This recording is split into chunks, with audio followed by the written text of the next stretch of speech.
welcome back to Makeup and Mental Health Wednesdays. If this is your first time here, hi, hello, I'm so happy to have you. So every Wednesday on my channel, I do a video talking about varying mental health issues, kind of depending on what's going on in the world, what's making me anxious, and opening it up to a greater discussion to be had in the comments. I seek your advice, I try to give my own advice, and of course, I do my makeup. So in today's video, as much as I'm trying to not keep talking about quarantine stuff and to not keep talking about what's going on in the world, unfortunately, that is the thing that is making me the most anxious lately. And I feel like if I don't talk about it, then I'm lying to you and not being honest with you. So today I wanted to talk to you about social distancing when you have social anxiety. Now, I define my social anxiety as just like being generally nervous around anything that requires getting together as a group, and lucky for me, that's not really a problem right now because we're not supposed to be gathering in large groups anyways. But I have noticed there's been an influx of requests from friends to do these group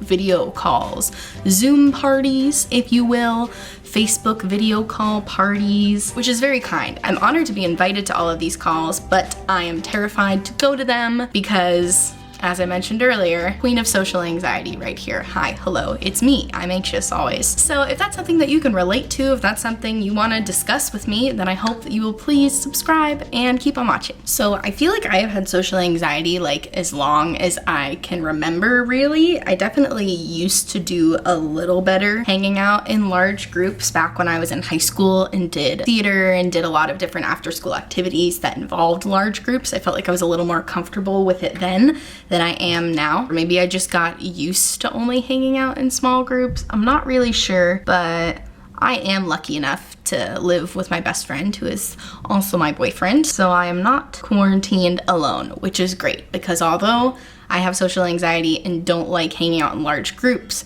what I hate even more than that is being alone for extended periods of time. I do well with a little bit of alone time. Like I think sometimes I need my quiet time to just sit down, watch my YouTube videos, hang out, relax, decompress, write in my journal, don't talk to me, you know what I mean? But usually about after like 3 hours, I'm like, all right, who wants to talk to me? So that's probably the most frustrating part of my social anxiety. Well, I don't enjoy being alone for too long. I also don't enjoy speaking in large groups. So it's kind of like there's two ends to the spectrum there. I do really well hanging out one-on-one with like one person at a time. That way there can be equal opportunities to speak. You don't ever feel like there's any like very awkward silences. I mean, of course, there can like always be awkward silences, but I feel like there's less likely to be awkward silences when there's just like a question and answer, a back and forth between two people. So I feel like that's the fear of doing these like group FaceTime, group Zoom calls, is that there's gonna be a point where like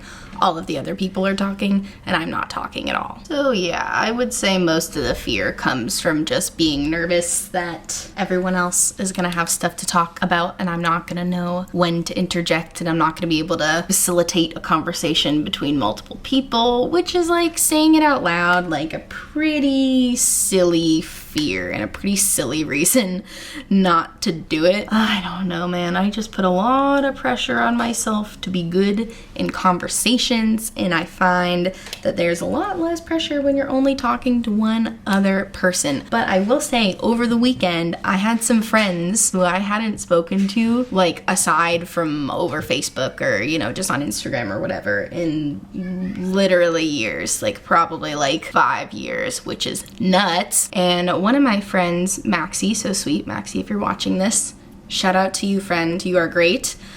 She messaged me personally on Instagram and was like, hey, I know you don't check our Facebook group that often, but like if you want, we're gonna do a little 4-way video call today. And instantly my heart was like, I was so nervous, not because any of those people make me nervous, because all of the people on the call are so sweet and so kind and like not intimidating at all, but just the prospect of talking on a 4-way video call with 3 other people just made me so anxious. And you know what makes me even more anxious is that during this time of social distancing, when we're all stuck at home, there is literally no excuse to leave the call early, or no excuse to not take the call at all. So needless to say, when my friend sent me this message inviting me to this group call, I was like instantly panicked. I was like, I can't say no. I have no reason to say no. Not that I wanted to say no, not that I didn't want to talk to them. Again, I really wanted to catch up and talk to these people,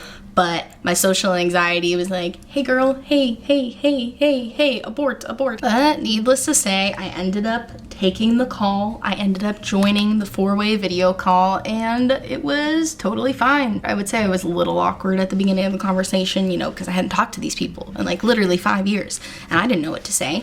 But as the conversation went on, I felt like there was a natural flow, but I felt really good afterwards. I felt like it was nice to catch up with people, and I was the first one to leave the call, I will admit it, but we were on the call for like 2 hours, so I was pretty good. I didn't feel like I needed to make up an excuse to leave like I was enjoying the call. I just felt like it was naturally coming to an end, and I had a movie that I wanted to watch with my boyfriend, so I just let them know that we were planning on watching a movie, and everyone was really cool about it. Nobody made me feel bad for leaving, and it was just a nice conversation. I was really glad that I took it. So let me open it up to a question now for you.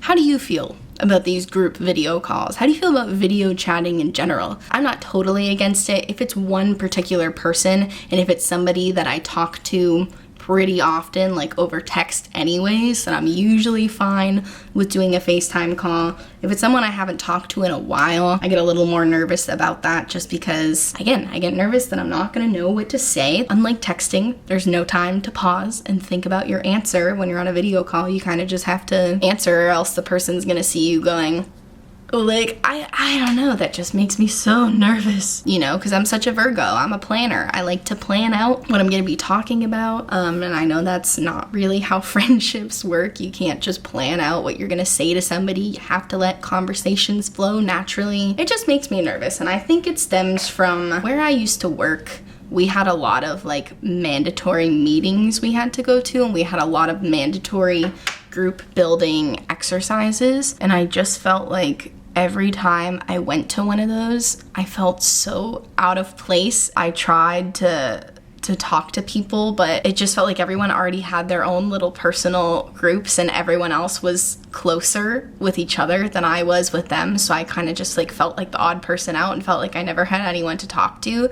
And that's kind of the same fear I have with these group messages and these group calls, is that everyone's already been talking to each other. Everybody's already been staying in communication. And I feel like I'm just like the terrible friend that hops in every once in a while and is like, hey guys, remember me? This is what I'm up to. Nothing exciting. Oh, why haven't I messaged you in a while? Just my crippling social anxiety. I feel like I never want my social anxiety to come off as an excuse, and I'm sure if any of you have suffered from social anxiety in the past, even though you know it's not an excuse, it feels like an excuse when you say it, you know, like it feels like to say, oh, I'm sorry, I would go out with you guys in this large group, but I have social anxiety, so I have to stay home. It feels like an excuse, so you never say it. Instead, you make up a different excuse.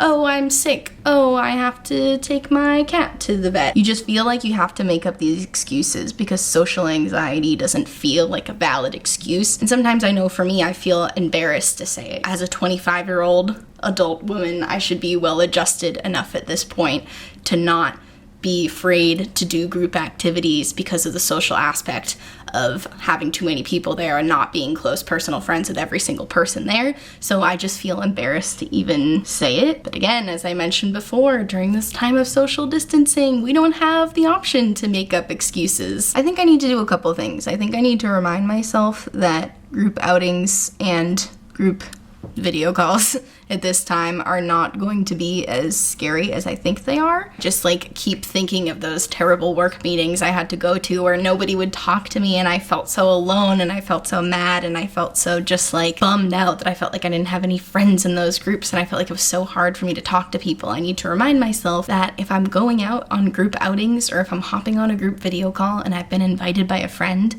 I already have a friend there who wants to talk to me, and if I hop onto that video call and that friend's not talking to me at all and being really rude, then I guess that's not a friend after all. So I think if I just keep those things in mind, then I can be a little less nervous. And another thing is also that I think that all of us who have social anxiety, I think just need to be a little less afraid to share that fact about us, because it's not embarrassing, okay? It's very common. I've had therapists tell me that in the past, so it must be true, right? But I think if you're honest with people and they're willing to kind of work with you on that, one, if you say that to someone and they just like don't take it seriously and like think that you're using it as an excuse, that is not a friend. You can weed out who the true friends are just by letting them know that you have anxiety and seeing how they react. But I think we just need to be a little less afraid to share that side of ourselves with people, because you never know, they might be suffering from the same thing and you might make them feel a little better about talking about it. Okay, rather than me just continuing to ramble, let's talk about some actual tips and takeaways that I can give you for how I've been dealing with my social anxiety in a time where there are literally no excuses not to FaceTime your buddies. One thing that I would say is helpful to me, and I think is okay to express to people, is giving you a little bit of notice. That is one thing that makes me so much less anxious when it comes to a FaceTime call. For example, my mother's trying to get a group FaceTime call together with me and my sisters. We're doing it tonight. I'm super excited. But my mom asked the group to send her some dates and times that work best for everyone to get together. And when I tell you, that just like makes my heart sing.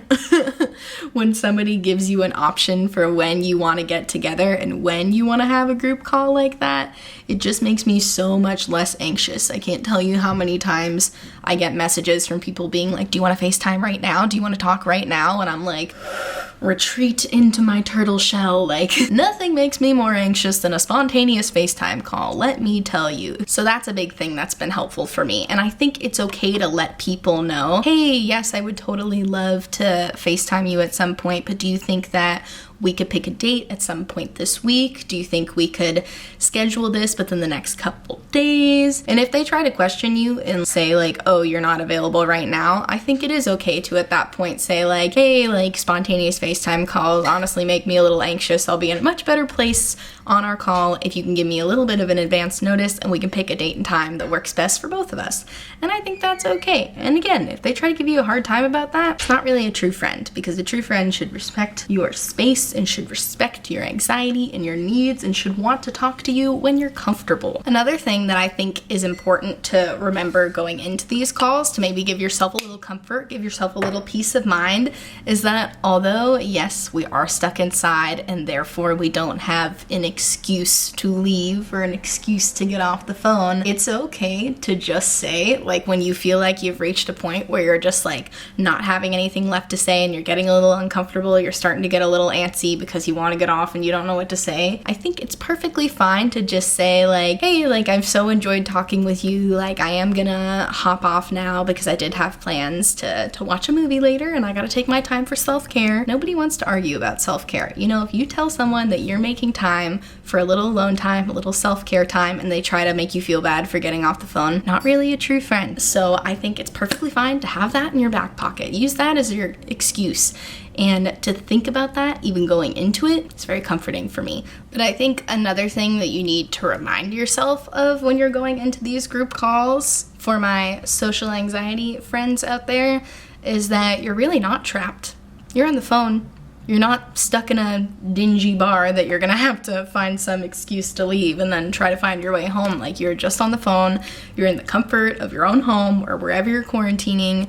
So there's not that much to be nervous about. You know, you could even say, I gotta go to the bathroom. Whether they want to come to the bathroom with you on the phone, gross. Doesn't even have to be an excuse. You could just drink a bunch of water while you're on the phone and then you actually have to go to the bathroom, so it's not really an excuse at all. I think I could sit here and think of excuses and think of planned out reasons for how you could get off a phone call that you're uncomfortable in all I want, but I think once you actually get on the call and you actually start talking to those friends who reached out and want to talk to you, you're not going to be so nervous. It's not going to be so bad. For me, the time leading up to the social interaction is always so much more anxiety filled than the actual interaction itself. Try not to psych yourself out too much, you know, don't be like how I used to be. Don't make yourself crazy anxious thinking about all of the things that could happen and all of the lulls in conversation that could potentially happen, and just chat with your friends. It's gonna be fine. This is me at me. You're gonna be fine. All right, my friends, I think that